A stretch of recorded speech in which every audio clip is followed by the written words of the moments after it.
안녕하세요. 세상 돌아보기입니다. 오늘은 북한의 탄도탄에 대해서 우리가 어떻게 대응을 해야 되는지 그 방안 중에 하나에 대해서 한번 이야기를 해볼까 합니다.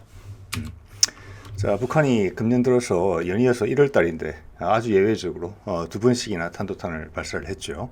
예. 그래서 우리 정부 당국의 뭐 군이죠. 군의 발표 자료를 보면은 1월 5일 거는 북한의 주장에 비해서 많이 좀 부족했다. 근데 5일 있다가 다시 발사를 했는데 5일 전보다 현격히 나아진 그런 성능을 가진 미사일이 지금 우리 군의 설명에 기반하더라도 그 현격한 차이가 느껴지거든요. 개선점이 사거리, 그리고 속도도 마하 6에서 마하 10, 그리고 고기동. 그래서 거의 뭐 활공형 극초음속탄을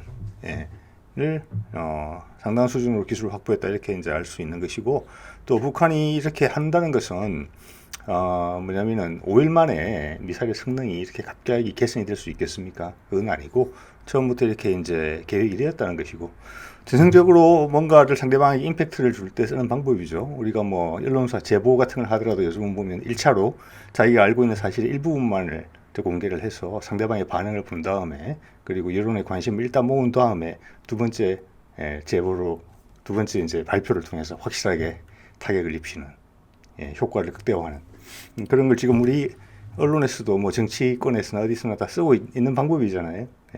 자기의 목표를 극대화, 목표 달성을 극대화하는 방법이고, 북한도 그런 방법을 썼다고 봅니다. 원래부터 기술은 가지고 있었던 것이죠.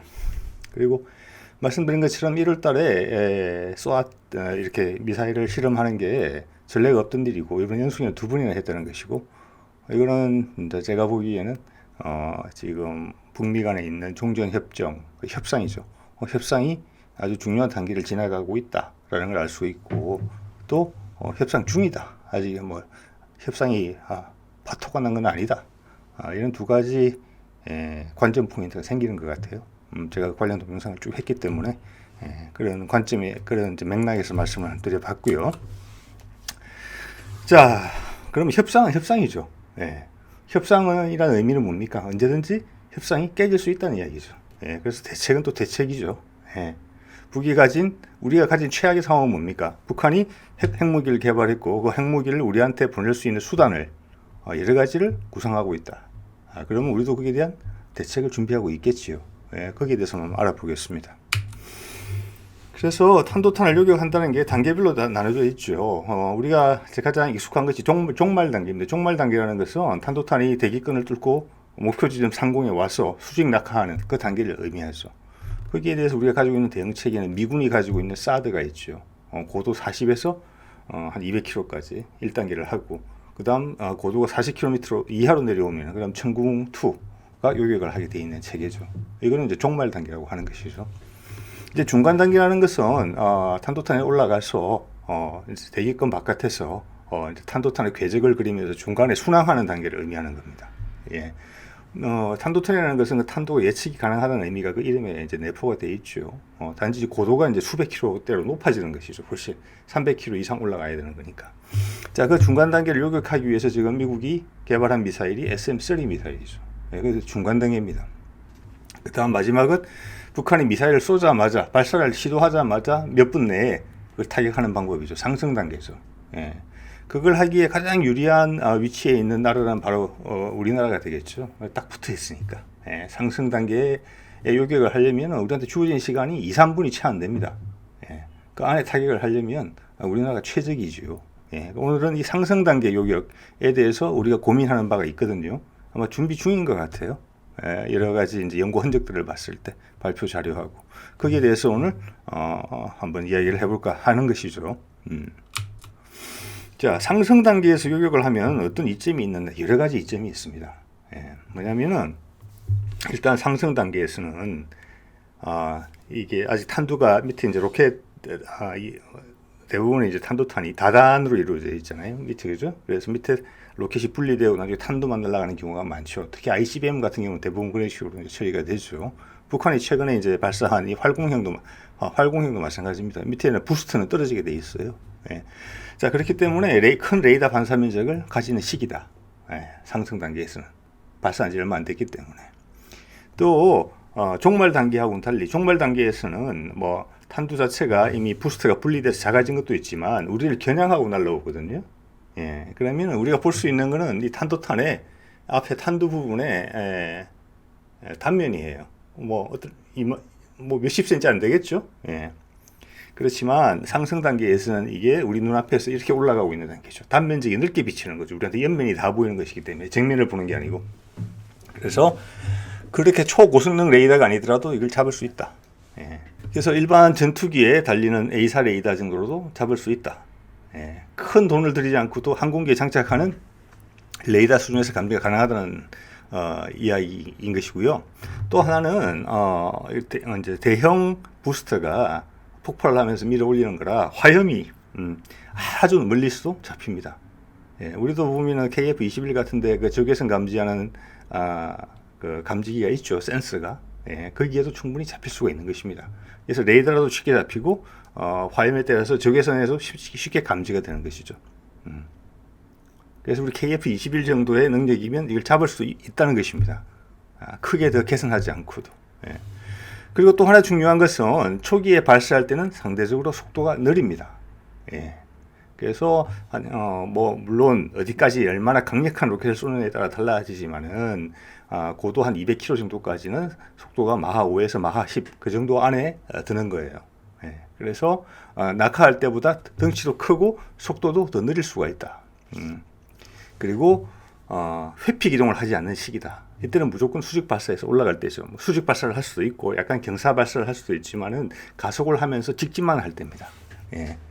그래서 일단 목표만 포착되고 우리가 그걸 타격할 수단만 있다면은 요격하기 쉬운 아주 덩치 큰 비행기하고 좀 빠른 비행기하고 비슷해지는 것이죠. 예. 또 하나는 우리가 최악의 경우에는 북한이 저기 핵탄두를 실을 수 있다는 것을 분명히 전제를 해야 되는 거잖아요. 최악의 경우이기 때문에. 자, 그러면 저거를 격추를 시켰을 때, 요격을 했을 때, 요격 탄두가 우리가 종말 단계에서 지금 우리 군에서는 계속 북한이 쏘는 미사일들에 대해서 타격할 수가 있다, 요격할 수 있다고 이야기를 하죠. 예.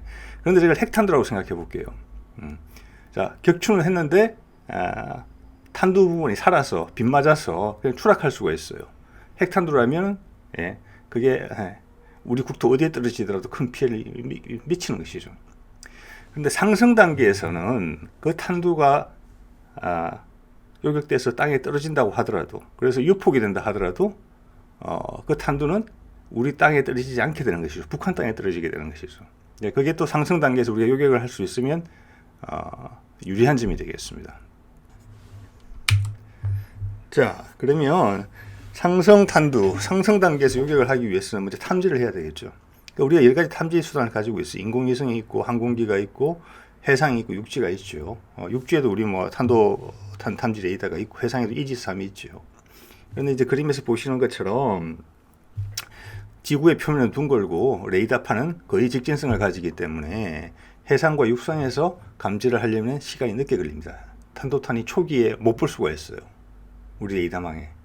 그죠? 상승 단계 우리한테 주어진 시간은 이 미사일이 고도가 한 200km까지 올라갈 때까지 잡아야 되는 것이거든요. 그럼 말씀드린 것처럼 우리한테 시간이 그러려면 한 2분, 3분도 채 안 되는 시간이거든요.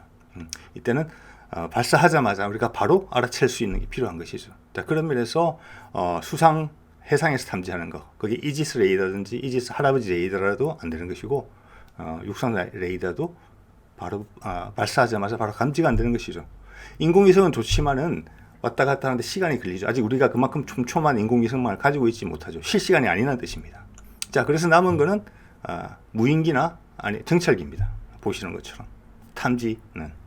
네, 그래서 일단 공중에서 탐지할 수 있는 방안이 최고다. 일단 이런 결론을 낼 수가 있겠고요.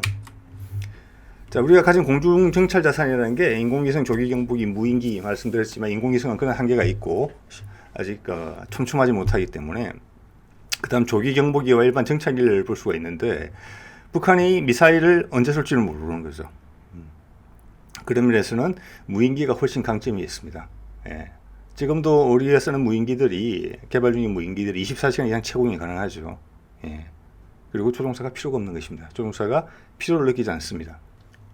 자, 그리고 일반 항공기에 장착할 정도의 적외선 탐지 장치 그리고 레이더 정도면은 덩치 큰 탄도미사일의 발사를 잡을 수 있다는 말씀을 드렸죠. 예, 그렇다면 기존의 무인기가 훨씬 좋은 대안이 됩니다. 예, 항상 뛰어넘을 수 있으니까요, 하늘에. 자, 그래서 여기서 그럼 어떤 무인기가 적당할 것이냐를 봤을 때 아마 가장 크게 물망에 오르는 것은 이건 것 같아요. 현재 우리가 가지고 있는 전력으로 봐서는. 이게 작년에 개발이 완료된 것 같거든요. 그 중고도 전략 무인기하고 군단급 무인기 두 개를 다 개발했어요. 그런데 이런 게 진짜 예민한 무기예요. 예. 크게 자료가 없었거든요. 완료했다고. 작년에 얼마나 우리가 많은 무기 체계에 대해서 공개를 했습니까? SLBM, 초음속, 극초음속 다 공개했었죠. 예, 그렇지만 이거는 이야기 없이 조용히 넘어갔어요. 그만큼 중요한 무기 체계라는 것입니다. 많이 알려진 것도 없어요. 동영상도 없고 이 사진도 밖에 모형이 전시된 거를 아덱스에서 제가 찍은 사진입니다. 자, 제한된 정보가 알려져 있어요. 중고도 무인기, 이거는 엔진이 1200마력짜리 엔진이 들어가요. 터보프로죠. 예. 그래서 MQ-9이라고 리플하고 미국의 유명한 이제 무인기가 있습니다. 거기 엔진이 950마력이에요.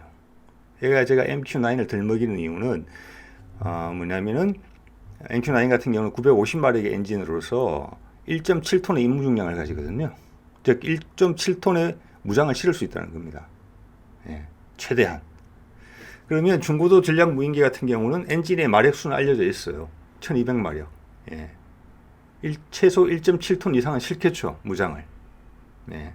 뭐 2톤이 넘을 수도 있을 것 같아요, 제가 봤을 때는. 자, 그렇기 때문에 상당한 대형의 미사일을 탑재할 수 있는 겁니다. 군단급 무인기는 이거보다 훨씬 떨어져요. 그래서 대형 미사일 장착은 불가한 걸로 보여요. 그래서 제가 중고도 전략 무인기, 전략자가 의미심장하죠. 왜 전략자가 들어갔는지. 그리고 비행시간은 아마 탑재 무장에 따라 다르겠지만 14시간에서 30시간 정도 하늘에 떠 있는 것으로 되어 있어요. 그러니까 우리나라는 큰 나라가 아니니까 몇 대만 떠 있으면 돼요, 사실은. 하늘에. 24시간 내내 떠 있을 수 있는 것이죠. 계속 로테이션 돌면서. 예. 그래서 우리가 공중에서 상승 단계의 탄도탄을 탐지하고 또 타격할 수 있는 유도탄을 실어 나를 수 있는 체계가 이미 준비가 되어 있다는 꼭 볼 수 있다는 말씀을 드리는 겁니다. 자, 그럼 요격탄으로 이제 넘어가서 보면은 요격탄은 지금 밑에 하나, 둘, 세 번째 있는 그림이 ADD에서 본인들이 요격탄으로 고민하고 있다라면서 나온 안이에요. 여기에 대해서 이미 상당한 부분의 고민이 있었고 연구 개발도 진행 중인 것 같아요. 여기에 대해서. 이게 보면은 외관을 봤을 때는 위에 게 두 개가 지금 뭐냐면은 LSAM이에요. 지금 1, 2년 있으면 나올. 그 LSAM이 대항공기용 유도탄, 대탄도탄 유도탄 이 두 가지로 개발을 하고 있는데 대탄도탄하고 외형이 상당히 비슷해요. 예, 크기도 비슷할 거로 봐요, 저는. 예. 근데 내용에 들어가면 좀 달라질 수가 있어요. 자, 그래서 제가 여기서 말씀을 드린 겁니다. 이 요격탄이 LSAM의 대탄도탄용 기반으로 했을 거라고 짐작이 되는 것이죠. 우리가 이미 유사한 목적을 가진 유도탄을 개발하고 있는데 이거를 당연히 활용한다는 것은 뭐 크게 어려운 상상은 아니죠. 네. 근데 속을 좀 들여다보면은 이 LSAM과는 조금 다른 요구 조건들이 있는 것 같아요. 제가 깊이 있게 알 수는 없습니다만 상식적인 선에서 이해를 해보자면 이런 내용이에요. 자, 북한이 우리한테 탄도탄을 쏜다, 핵무기를 실어서 최악의 경우에, 그렇죠? 이 무기는 그걸 상정하고 개발되고 있는 무기니까요. 그러면 아주 전통적인 방식의 탄도탄을 쏠 수도 있죠. 고각 발사를 해서 쏠 수도 있고, 우리 남북간에는 사거리가 200-400km만 날라오면 되기 때문에 옛날 스커드 미사일 같은 것만 해도 충분히 우리를 타격할 수 있어요. 그게 더 나아요, 고각 발사보다. 예. 대륙간 탄도탄을 우리한테 쏠 일은 없어요. 왜냐하면 시간이 더 많이 걸려요, 우리한테. 요격 당할 수 있는 시간이 늘어나요. 그래서 그게 북한의 선택은 아니고 최신 버전으로 넘어오자면 작년에 순항 미사일을 공개한 적이 있어요, 북한이. 그게 어떻게 보면 우리 레이더의 탐지를 가장 늦출 수 있는 방법이기도 해요. 순항 미사일이 있고 북한반 이스칸다르라고 불리는 그 미사일들. 사거리 한 500km 정도 되지만 고도가 높이 안 올라가죠. 한 50km 내외에서 40에서 50km 내외에서 움직이면서 탄도탄 궤적을 그리지 않고 가운데서 몇 번 방향을 바꾸죠. 예. 그런 것들을 우리한테 쏠 가능성이 많아요. 자, 그렇게 되면은 우리 요격탄은 지금 LSAM용 대탄도탄은 그러니까 사드랑 같은 거예요. 고도 40에서 200km까지란 말이에요. 그 이하는 40 이하는 천궁2가 담당을 하니까. 예. 그런데 북한이 최신의 우리한테 레이더 피탐되는 것을 최소화하고 우리의 요격을 어렵게 하기 위해서는 아까 말씀드린 순항 미사일이나 이스칸다르 같은 유의 미사일을 쏠 가능성이 높아요. 물론 일반적인 탄도탄을 쏠 가능성도 있지요. 그렇게 되면은 이 미사일들의 고도가 좀 애매한 거예요. 대탄도탄과 대항공기용 사이를 왔다 갔다 할 수 있어요. 예. 그래서 기존의 컨셉 우리는 이거 2등분을 해놨잖아요. 고도 40km에서 아래는 이것, 위는 저것. 예. 이 두 가지를 한 유도탄이 같이 해내야 돼요. 그거는 북한이 이번에 쏜 활공형 유도탄도 마찬가지예요. 그거는 한 보통 통상 100km 정도까지 부스트로 밀어 올려요. 그 다음 부스트 분리되죠. 이번 북한 것도 그랬을 겁니다. 그 다음 고도 한 40, 30에서 50km 정도 내려와서 대기권하고 부딪히면서 이렇게 튕기면서 움직이는 거죠. 그래서 그것도 고도가 30에서 50km 사이를 왔다 갔다 하게 돼요. 그럼 우리 경계선은 40km인데 좀 애매한 거잖아요. 자, 그래서 비록 모양은 대탄도탄과 유사하게 생겼지만 내용상으로는 대항공기용이 가진 어느 정도의 기능도 같이 가져야 되는 그런 부분이 있어요. 그래서 탐색기 부분도 지금 대탄도탄용 같은 경우는 LSM 같은 경우는 적외선 탐지기죠. 네. 근데 그거는 우주 공간에서 산소의 밀도가 낮은 공기의 밀도가 낮은 곳에서 최적의 성능을 발휘하는 것이죠. 40km 내려오면은 천궁2 같은 경우는 레이더 탐색기죠. 그래서 그런 레이더 탐색기 부분에서도 이 요격탄에는 어떤 새로운 접목이 좀 필요한 부분이에요. 복합으로 갈 가능성이 높다고 봐지고 또 하나 중요한 것은 큰 탄도탄을 쐈을 때 적외선 기반으로 하게 되면은 엔진 부위를 타격할 가능성이 높아요. 그래서 소프트웨어 알고리즘을 바꾸거나 아니면은 레이더 탐색기를 같이 넣어서 이 미사일이 정밀 타격을 할 때 우리 요격탄이 적 미사일의 탄두부를 노릴 수 있게 맞는 지점까지 고민을 하고 있는 흔적이 보입니다. 자, 그래서 이거는 그 ADD에서 하고 있는 고민에 바깥으로 좀 전달되어진 자료상으로 거기에 바탕을 두고 제가 추정을 드려서 여러분한테 설명을 이제 드린 상황이고요. 여기 보면 이제 사진이 MQ9이고 현재는 레이저 유도 폭탄하고 헬파이어 정도 달려 있는데 지금 우리 LSM 같은 경우는 중량이 사드보다 체적을 봤을 때 외형을 봤을 때 길이하고 두께 이런 걸 봤을 때 사드보다 살짝 가벼울 것 같아요. 사드 미사일 같은 경우는 900kg대고 지금 페이트리엇 최신형 같은 경우는 한 300, 400kg대거든요. 그 사이 어디쯤 있을 것 같아요.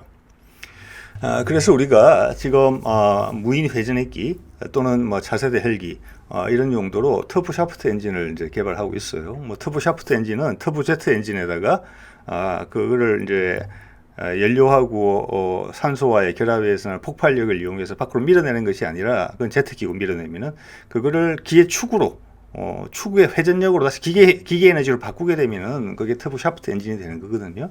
그 터보 샤프트에다가 발전기를 붙이면은 우리가 그냥 발전소에서 쓰는 가스 터빈 엔진이 되는 것이고 헬리콥터처럼 위에 로트를 돌리게 되면 회전익기가 되는 것이고 프로펠러기처럼 프로펠러를 돌리게 되면은 그냥 터보 프롭 비행기가 되는 겁니다. 예, 그래서 헬리콥터 엔진을 개발 중이기 때문에 거기에 파생형으로 우리가 터보 프롭도 당연히 개발하고 있어요. 예, 그래서 마력 수가 상당한 마력이 나올 것 같아요. 기존에 1200마력짜리 중고도 무인기 엔진을 이제 국산화가 되면 1500마력보다는 훨씬 많이 나올 거예요.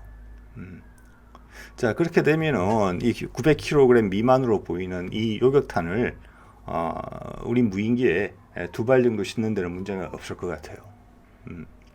그래서 몇 대 그거야 국내에서 정확하게 계산을 하겠지만은 필요 대수를 그래서 한 3대 정도만 띄워놔도 6발의 유도탄이 즉각적인 대응이 되는 것이죠. 상승 단계에서.